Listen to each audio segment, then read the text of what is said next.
बिस्मिल्लाहिर्रहमानिर्रहीम। नाज़रीन अस्सलाम वालेकुम, मैं हूँ इमरान वसीम। नाज़रीन, आज के इस व्लॉग में जस्टिस काजी फ़ाइज़ा के हवाले से एक अहम खबर आप नाज़रीन के साथ शेयर करेंगे। जैसा कि आप नाज़रीन को मालूम है कि सुप्रीम कोर्ट ऑफ पाकिस्तान की जानिब से जस्टिस काजी फ़ाइज़ ईसा, जस्टिस काजी फ़ाइज़ा की अहलिया सरीना ईसा और वकला तंजीमों की जानिब से सुप्रीम कोर्ट के 19 जून के फ़ैसले के ख़िलाफ़ जो नज़रसानी की दरख्वास्तें दायर की गई थीं, इन नज़रसानी की दरख्वास्तों को 8 दिसंबर के लिए समाअत के लिए मुकर्रर कर दिया गया है। और जस्टिस काजी फ़ाइज़ ईसा ने 8 दिसंबर की समाअत से कबल एक मुतफ़र्रिक़ दरख्वास्त के ज़रिए अपनी इजाफ़ी गुज़ारिशात नज़रसानी के मुकदमे में जमा कराई हैं, सबमिट की गई हैं। इन इजाफ़ी गुज़ारिशात में जस्टिस काजी फ़ाइज़ ईसा ने कुछ नए दिलचस्प किस्म के सवालात भी उठाए हैं। वज़ीर-ए-आज़म इमरान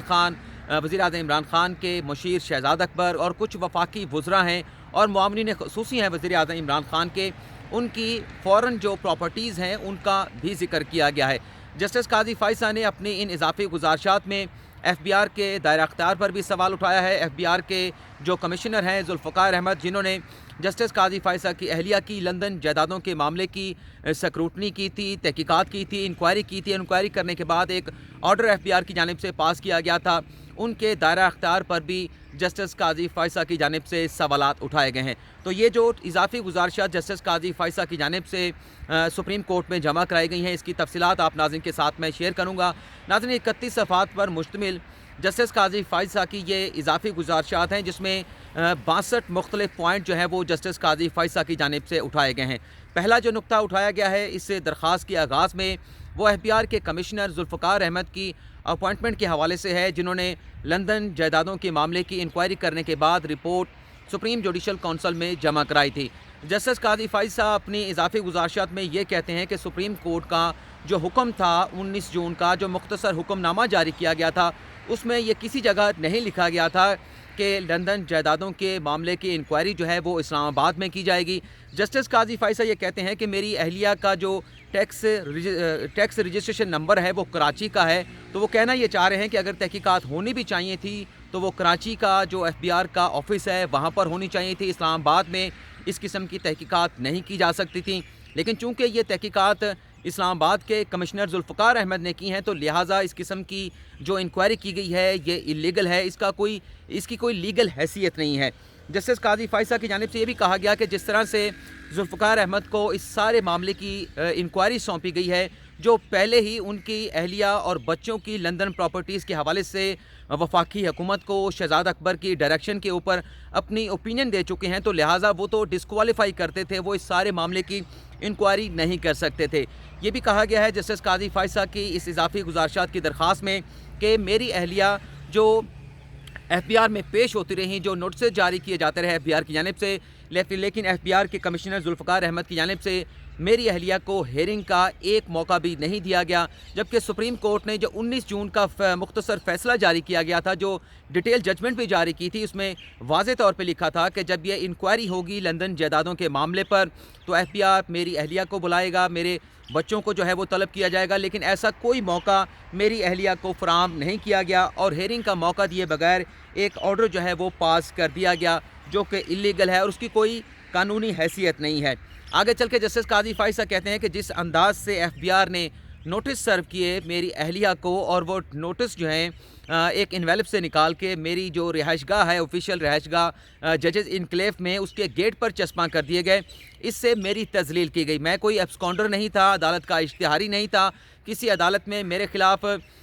सेक्शन 87 की कार्रवाई नहीं हो रही थी। और उससे ये सेक्शन 87 नाज़रीन वही है जिसके तहत इस्लामाबाद हाई कोर्ट ने नवाज़ शरीफ के ख़िलाफ़ इश्तिहारी होने की कार्रवाई को मुकम्मल करने के बाद उन्हें इश्तिहारी मुजरम करार दिया है। तो जस्टिस काजी फ़ाइज़ा ये कहते हैं कि जिस तरह से नोटिस मेरी ऑफिशियल रिहाइशगाह के गेट के ऊपर अवेज़ा किए गए, मैं कोई इश्तिहारी नहीं था और ये एफ़बीआर का जो इक़दाम था मेरी तज़लील करने के मुतरादिफ था। जजेस इनक्लेव में मेरी तज़लील हुई, जो सिक्योरिटी गार्ड जजेस इनक्लेव में होते हैं, जो मेरे अपने गार्डनर हैं या जो मेरे अपने ड्राइवर हैं, उनके सामने मेरी ये तौहीन की गई, तज़लील की गई एफ़बीआर की जानिब से। जस्टिस काजी फ़ाइज़ा ने अपनी इस इजाफ़ी गुज़ारिशात में जो चेयरमैन नैब को चेयरमैन एफ़बीआर को तब्दील किया गया, नौशीन जावेद को तब्दील करके जावेद गनी को हुकूमत की जानिब से चेयरमैन नैब लगाया गया था, इस पर भी एतराज़ उठाया गया है। और जस्टिस काजी फ़ाइज़ा ये कहते हैं कि चेयरमैन एफ़बीआर की ये तब्दीली सुप्रीम कोर्ट का जो अनीता तुराब केस का फ़ैसला है उसकी वायलेशन की गई है। اور بھی بہت سارے پوائنٹ اٹھائے ہیں، اس کی تفصیلات آگے چل کے میں آپ ناظرین کے ساتھ شیئر کرتا ہوں۔ لیکن اس سے پہلے جو وزیر اعظم عمران خان شہزاد اکبر کے حوالے سے باتیں کی گئی ہیں اور جو وفاقی وزراء کی فورن پراپرٹیز کا ذکر کیا گیا ہے، یہ جلدی سے آپ ناظرین کے ساتھ میں شیئر کرنا چاہوں گا۔ جسٹس قاضی فائصہ یہ کہتے ہیں کہ جب میری درخواست پر سپریم کورٹ میں سماعت چل رہی تھی تو میں نے یہ بہت کوشش کی کہ پتہ چلایا جائے، عدالت میں متفرق درخواستیں بھی دائر کیں کہ جو شہزاد اکبر ہیں، جو وزیر اعظم عمران خان کے مشیر بھی ہیں، کیا وہ پاکستانی ہیں، کیا وہ دوہری شہریت رکھ سکتے ہیں، ان کا ذریعہ معاش کیا ہے۔ اور اس کے ساتھ ساتھ جسٹس قاضی فائصہ نے یہ بھی کہا کہ یہ دراصل ہے کون شہزاد اکبر، جن کے پاس بڑے وسیع قسم کے اختیارات ہیں، حکومت کے مختلف اداروں کو وہ ڈائریکشن بھی جاری کرتے ہیں، مختلف حکومت کے اداروں کو وہ رن بھی کرتے ہیں، جس میں FBR بھی ہے، نادرا بھی ہے، FIA بھی ہے، نیب بھی ہے، اسٹیٹ بینک آف پاکستان بھی ہے، جنہیں شہزاد اکبر جو ہے وہ ہدایات دیتے ہیں۔ جسٹس قاضی فائصہ نے اپنی اضافی گزارشات میں یہ بھی لکھا ہے، بار بار میں جسٹس قاضی فائصہ کا ذکر کرتا ہوں، ان کی اضافی گزارشات کا ذکر کرتا ہوں تاکہ چیزیں آپ کو اسی طرح سے بتا سکوں جس طرح سے لکھی گئی ہیں۔ تو جسٹس قاضی فائصہ اپنی درخواست میں یہ بھی لکھتے ہیں کہ ایک تو شہزاد اکبر نے غلط بیانی کی ہے کہ وہ وزیر مملکت ہیں، دوسرا وہ اپنے نام کے ساتھ بیرسٹر لگاتے ہیں۔ بیرسٹر صرف وہی شخص اپنے نام سے پہلے لگا سکتا ہے جو پروفیشنلی یا پیشہ ورانہ طور پر وکالت کرتا ہے۔ تو یہ ایک نقطہ ہے جسٹس قاضی فائصہ کا، اور وہ کہتے ہیں کہ شہزاد اکبر دراصل کوئی حکومت کے ملازم نہیں ہے، گورنمنٹ سرونٹ نہیں ہے، ایک سیاسی ورکر ہیں، ایک سیاسی جماعت کے پاکستان تحریک انصاف کی کور کمیٹی کے وہ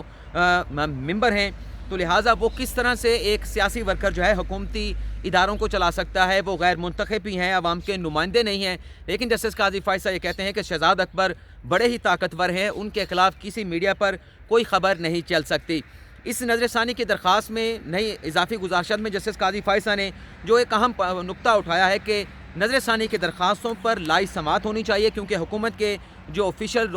رسپونڈنٹ ہیں جنہیں درخواست میں فریق بنایا گیا ہے، کچھ ایسی معلومات، آفیشیل معلومات، سیکرٹ معلومات لیک کرتے ہیں، لیک کرنے کے بعد اس کا پروپیگنڈا کیا جاتا ہے۔ تو استدعا کی گئی ہے کہ نظر ثانی کی درخواستوں پر لائیو جو ہے وہ سماعت کی سماعت کو لائیو براڈ کاسٹ کیا جانا چاہیے۔ یہ تو میں سمجھتا ہوں کہ اگر عدالت اس کو ایکسیپٹ کر لے تو ساری چیزیں عوام کے سامنے آ جائے گی کہ عدالت میں کیا پروسیڈنگ ہوتی ہیں، کیا سوالات اٹھائے جاتے ہیں، عدالت کیا سوالات پوچھتی ہے، وکلا کی جانب سے ان کے جوابات کیا دیے جاتے ہیں۔ آگے چل کے یہ بھی کہا گیا ہے کہ جسٹس یحییٰ فریدی جو ہیں، جنہوں نے میری درخواست کو ریجیکٹ کیا ہے، اس کی کوئی خاص ریزننگ نہیں دی گئی۔ جسٹس یحییٰ فریدی جو ہے اپنے اس فیصلے پر نظر ثانی کریں، اور جسٹس یحییٰ فریدی، جسٹس منصور علی شاہ اور جسٹس مقبول باقر کو بھی بینچ کا حصہ بنایا جائے۔ اب ہم بات کر لیتے ہیں کہ وزیر اعظم عمران خان کے حوالے سے کیا بات کی گئی ہے۔ وزیر اعظم عمران خان کے بارے میں یہ بات کی گئی ہے اپنا جسٹس قاضی فائصہ کی جانب سے کہ وزیر اعظم عمران خان نے خود نہیں بتایا کہ وزیر اعظم عمران خان نے خود اپنی اہلیہ کے جو ٹیکس گوشوارے ہیں ان کو ظاہر نہیں کیا، اور وزیر اعظم عمران خان نے اپنی اہلیہ اور بچوں کی جو پراپرٹیز ہیں ان کو بھی ظاہر کرنے سے، ڈکلیئر کرنے سے، ڈسکلوز کرنے سے جو ہے وہ انکار کیا گیا ان کی جانب سے۔ آگے کہا گیا ہے کہ وزیر اعظم عمران خان نے یہ ظاہر نہیں کیا کہ انہوں نے خود ٹیکس ادا کیا جس سے وہ اپنی 300 کنال کی جو بنی گالا کی پراپرٹی ہے اس کو جسٹیفائی کر پائیں۔ یہ کہتے ہیں اپنی اضافی گزارشات میں جسٹس قاضی فائصہ کے وزیر اعظم عمران خان نے آف شور کمپنی کے ذریعے لندن میں پراپرٹیز خریدی، لیکن میری اہلیہ اور بچوں کی جانب سے جو پراپرٹی خریدی گئیں وہ اپنے نام پر خریدی گئی تھیں، اور جتنے وہ رقم میں خریدی گئی تھیں وہ بھی عدالت کے سامنے تمام چیزیں بیان کی گئیں۔ اب ہم دوبارہ آپ کو یہ بتاتے ہیں کہ کن وفاقی وزراء کا ذکر کیا گیا جو وزیر اعظم عمران خان کی حکومت کا حصہ ہیں اور ان کی بھی فورن پراپرٹیز ہیں، اور کون سے وزیر اعظم عمران خان کے معاونین خصوصی ہیں۔ ذوالفقار بخاری کا ذکر کیا گیا ہے کہ ان کی برطانیہ میں ایک پراپرٹی ہے، یار محمد رند پاکستان تحریک انصاف کے وہ اپنا حصہ ہیں، ان کی 2 پراپرٹیز ہیں۔ متحدہ عرب امارات میں ندیم بابر کی امریکہ میں ایک پراپرٹی ہے۔ شہباز گل جو وزیر اعظم عمران خان کے ترجمان بھی ہیں، ان کی USA میں ایک پراپرٹی ہے۔ شہزاد اکبر کی برطانیہ میں ایک پراپرٹی ہے۔ فیصل ووڈا کی برطانیہ میں 9 پراپرٹی ہیں، اور مجموعی طور پر 9 پراپرٹی ہیں جس میں UK میں بھی ہیں، دبئی میں بھی ہیں، ملیشیا میں بھی ہیں، اور وزیر اعظم عمران خان کے جو معاون خصوصی عثمان ڈار ہیں ان کی بھی برطانیہ میں پراپرٹی کا ذکر کیا گیا ہے جسٹس قاضی فائصہ کی جانب سے اپنی ان اضافی گزارشات میں۔ اب جو باقی پوائنٹ اٹھائے گئے ہیں میں وہ آپ ناظرین کے ساتھ جلدی کے ساتھ شیئر کر لیتا ہوں۔ ایک تو یہ کہا گیا جسٹس قاضی فائصہ کی جانب سے کہ FBR نے یہ لندن پراپرٹیز کے معاملے پر جو انکوائری کی ہے یہ غیر جانبدارانہ ہے۔ FBR کو آزاد ہونا چاہیے، کریڈیبل ہونے چاہیے، اور غیر جانبدار انداز سے جو ہے FBR کو اپنی انکوائری کرنی چاہیے تھی، لیکن یہ تمام چیزیں ملحوظ خاطر نہیں لکھی گئیں۔ بدنیتی کا مظاہرہ کیا گیا ہے FBR کی جانب سے۔ और बल्कि जिस तरह से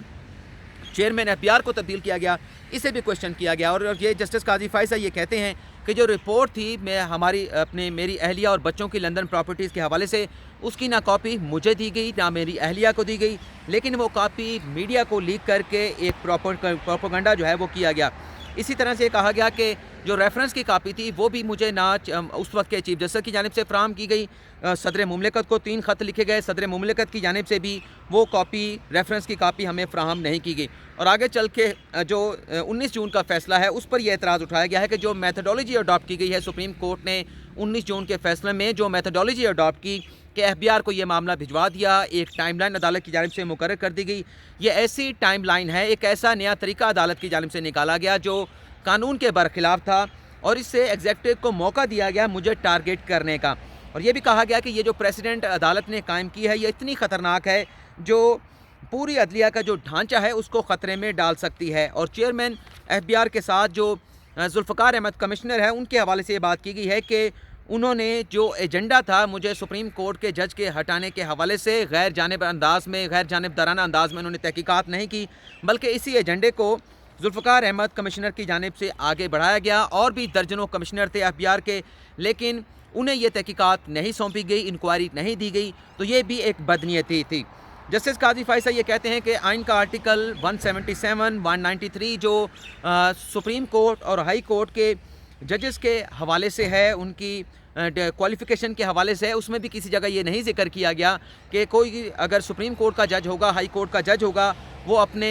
नॉन डिपेंडेंट जो अहलिया है, उनके जो बच्चे हैं, उनकी जो प्रॉपर्टीज़ हैं, जो माली मामलात हैं, उनसे फेमिलियर होगा। इसी तरह से कहा गया जस्टिस काजी फाइसा की जानिब से कि जो परफॉर्मा फॉर जजेस अपॉइंटमेंट है उसमें भी ऐसी कोई मालूमात फॉरेन प्रॉपर्टीज़ के हवाले से, non dependent member of family के हवाले से कोई ऐसी मालूमात नहीं मांगी गई। और जो 19 जून का फ़ैसला है उसके नताइज चीफ जस्टिस और सुप्रीम कोर्ट के जजेस और आला अदलिया के जजेस के लिए बड़े संगीन हो सकते हैं। और एक खुफिया मुलाकात का जिक्र किया गया है जस्टिस काजी फाइसा की जानिब से कि सुप्रीम जुडिशल काउंसिल ने उस वक्त के जो अटॉर्नी जनरल थे अनवर मंसूर खान, उनके साथ एक खुफिया मुलाकात की, और उस खुफिया मुलाकात के नतीजे में सोर्स ऑफ फंड और मनी ट्रेल की टर्म जो है वो मुतारिफ होकर सामने आई। मेरी जानिब से इनकम टैक्स कानून के सेक्शन 116 की कोई खिलाफ वर्जी नहीं की गई। अहलिया और बच्चे मेरे ज़ेर कफ़ालत नहीं है, ये मामला ख़त्म हो जाना चाहिए था, कौंसल को इसको परसुएट नहीं करना चाहिए था। लेकिन इस खुफिया मुलाकात के नतीजे में अटॉर्नी जनरल ने परसुएट किया सुप्रीम जुडिशल काउंसिल को, और उसके बाद फिर ये सोर्स ऑफ फंड और मनी ट्रेल की जो टर्म है ये मुतारिफ कराई गई। और आउट ऑफ टर्न जो है समर वेकेशन के दौरान मेरे इस